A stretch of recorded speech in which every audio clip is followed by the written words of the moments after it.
Oke, assalamualaikum warahmatullahi wabarakatuh. Perkenalkan, nama saya Pepe Bestara dari kelas 3A di 4TC. Pada kesempatan kali ini saya akan menjawab soal UTS teori dan perancangan antena. Saja kita masuk ke soalnya. Yang pertama, jelaskan prinsip kerja antena sebagai pemancar dan penerima gelombang elektromagnetik. Saja kita jawab. Pada dasarnya itu prinsip kerjanya antena sama seperti antena dipol, yang mana dengan membuat muatan listrik berisolasi maka akan menjadi gelombang elektromagnetik. Nah, pada penerima gelombang elektromagnetik tadi, jika terkena pada antena dipol atau kawat sirkuit terbuka, maka muatan pada kawat tersebut akan berisolasi sehingga menghasilkan energi listrik yang sama frekuensinya dari gelombang elektromagnetik tadi. Lanjut ke soal yang nomor 2. Jelaskan pengertian pola radiasi antena, macam pola radiasi. Jelaskan bagaimana cara mengukur dan menggambarkan pola radiasi 2 dimensi dan 3 dimensi. Untuk pola radiasi itu sendiri, pola radiasi itu adalah gambaran dari kekuatan pancaran daya suatu antena. Untuk macam-macam pola radiasi itu ada 4. Yang pertama, pola radiasi isotropis ke segala arah. Pola radiasi omnidireksional ke segala arah secara horizontal. Pola radiasi bidireksional 2 arah, pola radiasi unidireksional ke 1 arah. Nah, ya untuk isotropis ini titik pusatnya itu kita anggap sebagai antena.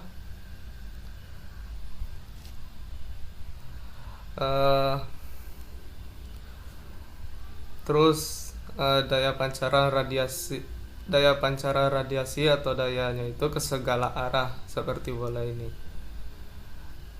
Yang untuk omnidireksional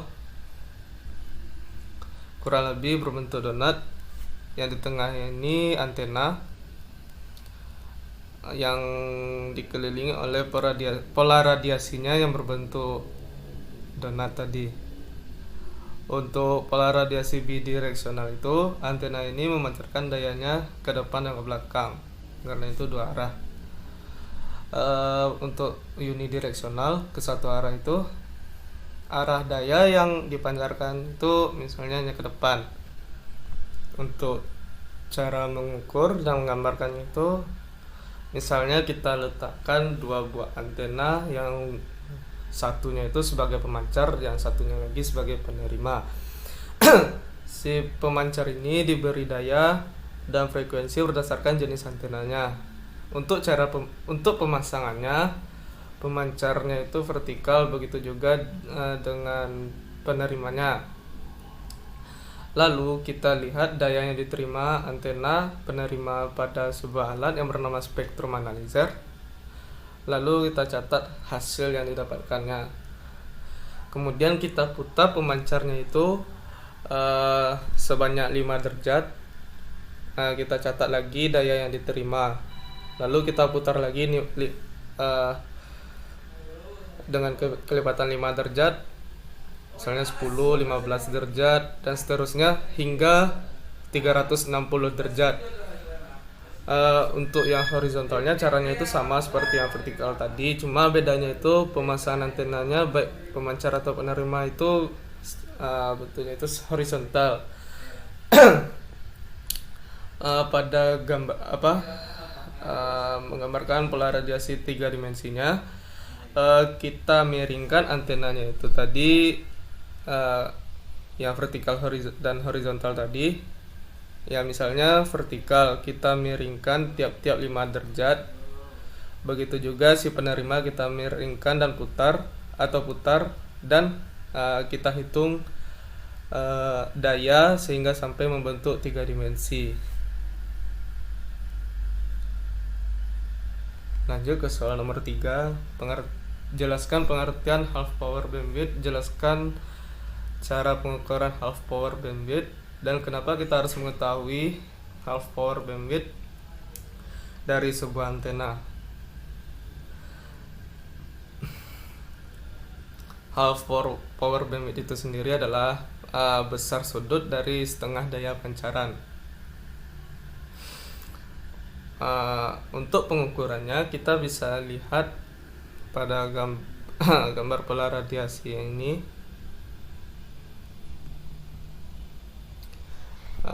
Misalnya itu daya maksimalnya, yang mana daya maksimalnya itu kita kurangi 3 dB.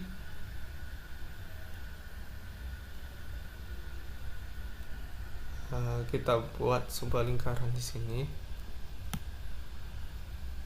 Misalnya di sini ada gambar sebuah lingkaran.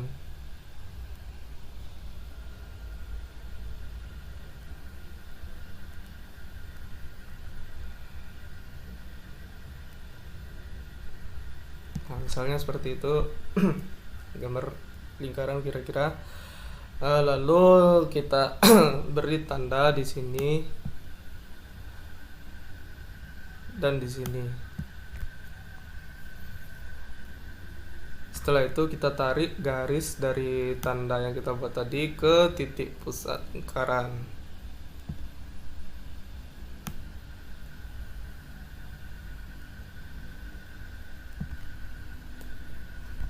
Maaf, gambarnya tidak terlalu.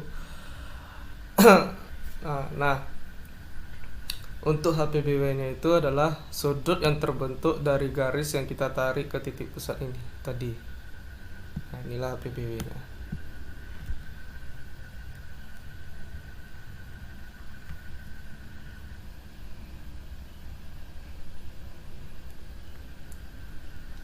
Kenapa kita harus mengetahui half power bandwidth dari sebuah antena? Karena untuk keuntungannya itu adalah kita dapat mengetahui di mana jika semakin besar HPBW atau half power bandwidth-nya itu, maka coverage area-nya juga semakin besar yang tidak berpengaruh pada jarak. Lanjut ke soal nomor 4. Jelaskan pengertian FBR atau front to back radiation, bagaimana cara pengukurannya, dan kenapa kita harus mengetahui nilai FBR dari sebuah antena. Langsung saja kita jawab. FBR itu sendiri adalah perbandingan nilai pancaran ke depan dengan nilai pancaran ke belakang. Untuk pengukuran FBR ini, nilai maksimum yang dipancarkan ke depan dikurangi nilai maksimum pancaran ke belakang. Kenapa kita harus mengetahui nilai FBR dari sebuah antena? Kenapa? Karena semakin besar FBR maka akan berpengaruh pada jarak. Misalnya pada perbandingan FBR-nya sekian. Ketika FBR-nya itu semakin besar, maka daya pancaran kedepannya juga semakin jauh. Lanjut ke soal nomor 5. Jelaskan pengertian gain antena, jelaskan cara pengukuran gain antena, dan jelaskan kenapa kita harus mengetahui gain dari antena. Gain antena itu sendiri adalah penguatan daya pada antena. Cara pengukuran, untuk pengukurannya G sama dengan daya maksimum antena yang akan diukur dibagi dengan daya pada antena acuan. Biasanya menggunakan antena dipol lalu dikalikan dengan gain antena dipol.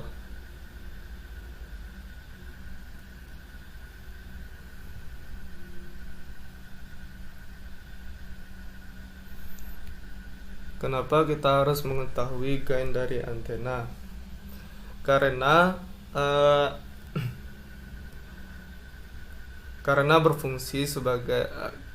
berfungsi kepada arah radiasi atau jarak pola radiasi. Oke, kita lanjut ke soalnya nomor 6, soal terakhir. Jelaskan pengertian polarisasi antena, jenis-jenis polarisasi, dan bagaimana penerapan polarisasi antena pada sistem telekomunikasi.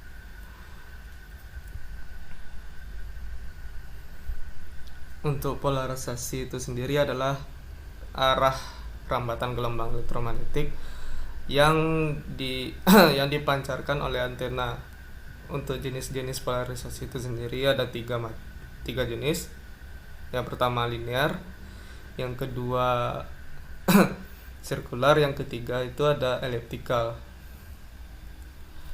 Dan bagaimana penerapan polarisasi antena pada sistem telekomunikasi? Ketika antena pemancar dan penerima jenis polarisasinya itu sama, maka daya yang diterima akan lebih maksimal atau lebih tinggi daripada jenis ketika antena dengan polarisasi yang berbeda. Bahkan jika polarisasinya itu tidak berbeda, bisa menyebabkan antena tidak dapat menerima sinyal dengan baik. Untuk penerapannya itu sendiri atau pada prakteknya, misalnya itu ada antena sirkular pemancar dan antena sirkular penerima. Dayanya lebih rendah yang diterima oleh antena sirkular daripada si pemancar, kita gantikan dengan antena linear. Mungkin sekian dari saya, terlebih dan kurang saya mohon maaf. Saya akhiri, wabillahi taufiq wal hidayah. Assalamualaikum warahmatullahi wabarakatuh.